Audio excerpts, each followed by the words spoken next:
8월 12일 화요일 오늘의 말씀은 스가랴 7장 1절에서 14절 참된 금식입니다. 하나님께서 스가랴 선지자에게 보여주신 환상 이야기가 끝나고 오늘 우리가 읽을 7장부터는 새로운 장면이 펼쳐집니다.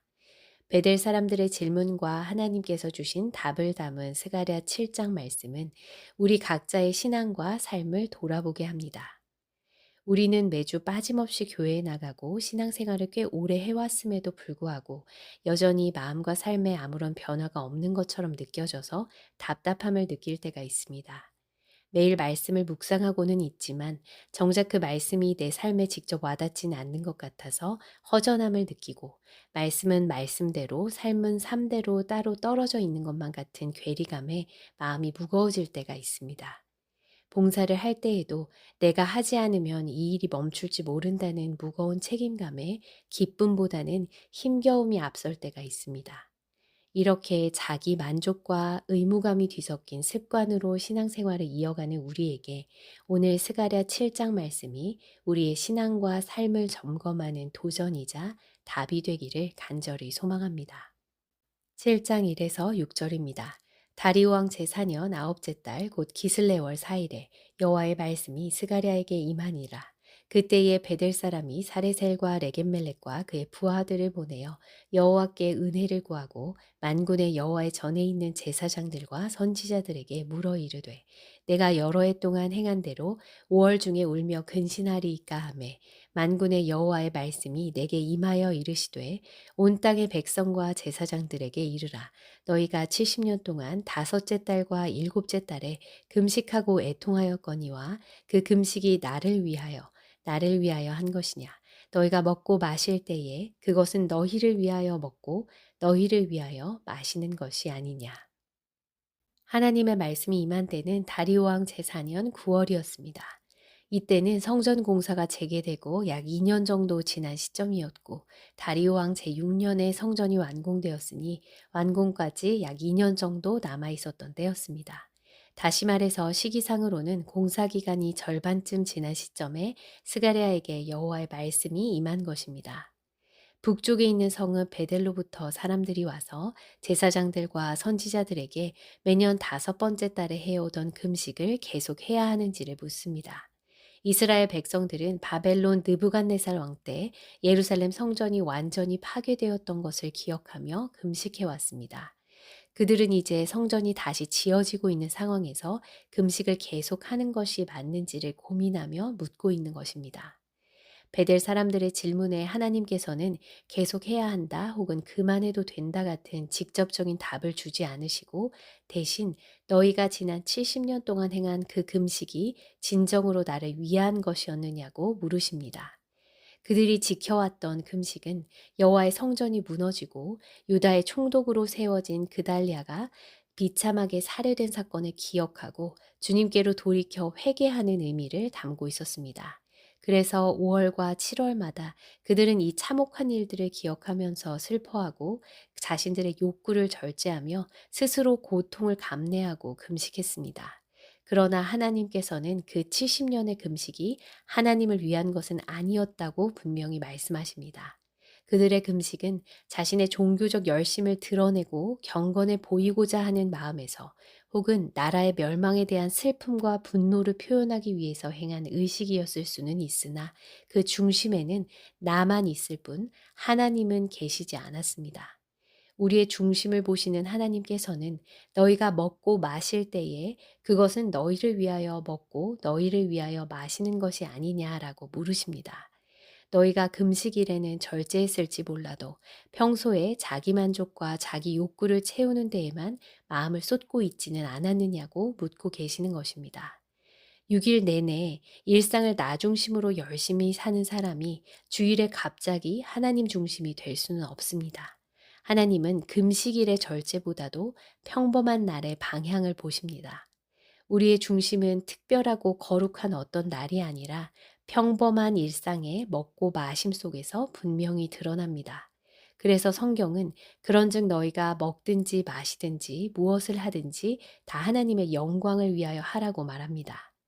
같은 먹고 마심이지만 스가랴 7장 6절과 고린도전서 10장 31절은 그 출발점도 걸어가는 방향도 최종 목적지도 다릅니다. 한쪽은 자신을 중심에 두고 하나님을 부수적인 존재로 만들지만 다른 한쪽은 하나님을 중심에 두고 내 모든 일상과 선택을 그분의 영광에 맞춥니다. 7절에서 14절입니다. 예루살렘과 사면 성읍에 백성이 평온히 거주하며 남방과 평원에 사람이 거주할 때에 여호와가 옛 선지자들을 통하여 외친 말씀이 있지 않으냐 하시니라.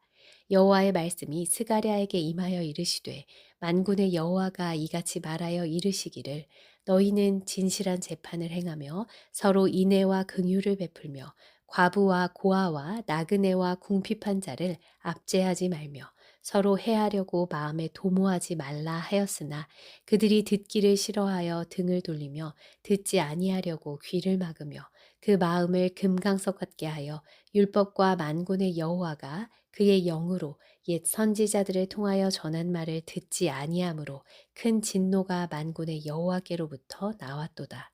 내가 불러도 그들이 듣지 아니한 것처럼 그들이 불러도 내가 듣지 아니하리라. 만군의 여호와가 말하였느니라. 내가 그들을 바람으로 불어 알지 못하던 여러 나라에 흩었느니라. 그 후에 이 땅이 황폐하여 오고 가는 사람이 없었나니 이는 그들이 아름다운 땅을 황폐하게 하였음이니라 하시니라. 금식의 목적이 무엇이었는지를 물으셨던 하나님께서는 이제 하나님께서 진정으로 원하시는 것이 무엇인지에 대해서 분명하게 말씀하십니다. 그것은 바로 공의와 사랑입니다. 하나님께서는 우리에게 진실한 재판을 행하며 서로에게 인애와 긍휼을 베풀라고 말씀하셨습니다. 그리고 힘없고 약한 이들을 압제하지 않는 것, 과부와 고아, 나그네와 가난한 자를 내가 가진 어떠한 것으로 짓누르지 않을 뿐 아니라 마음속 깊은 곳에서도 서로에게 해를 도모할 생각을 품지 않는 태도를 요구하십니다. 그것은 우리의 삶 속에서 또 우리가 사람을 대하는 태도와 우리의 관계 속에서 하나님의 공의와 사랑이 실제로 드러나는 것을 뜻합니다. 이 말씀은 과거 이스라엘이 바벨론의 침략을 받기 전에 하나님께서 주신 약속의 땅에서 평온하게 살고 있을 때에도 하나님께서 선지자들을 통해 선포하신 말씀이었습니다. 그러나 그들은 그 말씀을 알면서도 듣기를 거부했습니다. 귀를 막고 등을 돌리고 마음을 굳게 하여 하나님의 말씀을 듣지 않았습니다. 하나님의 말씀에 순종하지 않았습니다. 결국 하나님께서는 이스라엘에게 내가 불러도 듣지 않았으니 너희가 불러도 내가 듣지 않겠다고 말씀하셨고 그들은 약속의 땅에서 끌려나가 알지 못하던 나라들로 흩어지고 말았습니다. 오늘 우리의 영적 메마름도 마찬가지입니다. 우리가 영적으로 메말라가는 가장 큰 이유는 말씀을 모르기 때문이 아니라 말씀 앞에 마음을 닫기 때문입니다. 말씀이 불편하다고 귀를 막고 내 뜻과 다르다고 등을 돌리고 회개가 두려워 마음을 굳게 하는 것은 결국 하나님의 은혜가 흘러갈 길을 스스로 막아버리는 것입니다. 하나님께서 원하시는 것은 순종입니다.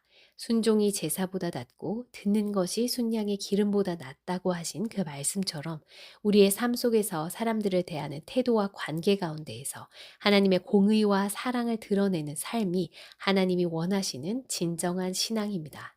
그러나 그 삶은 우리의 힘으로 이룰 수 없습니다.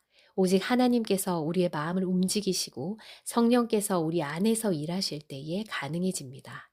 오늘 이 말씀 앞에서 우리 각자가 다시 한번 마음을 열고 하나님 앞에 겸손히 나아가 순종의 삶을 택하기를 원합니다. 오늘 스가랴 7장 말씀은 우리 신앙의 본질을 묻고 있습니다. 그 금식이 나를 위하여 한 것이냐라는 하나님의 말씀은 우리 신앙이 진정으로 하나님을 향한 것인지 아니면 그저 겉으로 드러나는 모습에 안주하며 참된 변화를 외면하고 있는 것은 아닌지 조용히 우리 자신을 돌아보게 합니다. 하나님께서는 단순한 형식이나 의식에 머무는 신앙을 기뻐하지 않으십니다. 하나님께서 진정으로 원하시는 것은 우리 마음 깊은 곳에서 흘러나오는 주님의 참된 공의와 사랑입니다. 진정한 신앙이란 단순한 습관이나 의무감에서 나오는 행위를 통해서 드러나는 것이 아니라 하나님 앞에 겸손히 나아가 말씀에 순종하며 변화되는 삶을 통해서 나타납니다. 오랜 시간 신앙생활을 이어오면서도 왜 내 마음은 여전히 변화하지 않는지, 왜 나는 나의 아집과 편견에서 벗어나지 못하는지, 왜 내 생각과 태도는 좀처럼 달라지지 않는지, 그 반복되는 고민과 갈등 앞에 멈추어 설 때마다 우리는 우리 자신을 돌아보고 하나님의 도우심을 간절히 구해야 합니다. 우리가 진정한 변화와 진실한 순종으로 나아가게 되기를, 그리고 우리의 모든 날들이 하나님의 영광을 향하는 걸음이 되기를 간절히 구해야 합니다. 진정한 변화는 우리의 노력으로만 되는 것이 아니라 하나님께서 우리의 마음을 움직여 주시고 삶 속에서 그분의 뜻이 이루어지도록 인도하실 때 가능하기 때문입니다. 기도하겠습니다. 사랑과 은혜가 풍성하신 하나님 아버지, 오늘 스가랴 7장 말씀을 통해서 우리의 신앙을 돌아보게 하심에 감사합니다. 주님, 오랜 시간 이어온 습관이나 형식이 아니라 마음속 깊은 곳에서 주님을 향한 진실한 순종이 흘러나오기를 원합니다. 우리의 눈을 열어 말씀을 외면하거나 마음을 굳게 했던 우리의 모습을 보게 하시고 우리의 모든 완고함을 주님 앞에 내려놓게 하소서. 오늘 하루를 살아가며 만나는 사람들 속에서 또 우리의 말과 행동, 먹고 마시는 평범한 순간 속에서 주님의 공의와 사랑을 드러내게 하소서. 주님, 우리의 힘만으로는 온전히 순종할 수 없음을 고백합니다. 성령께서 우리의 마음을 붙들어 주셔서 오늘 하루를 주님과 함께 걷고 주님 뜻 안에서 살게 하소서. 예수 그리스도의 이름으로 기도드립니다. 아멘.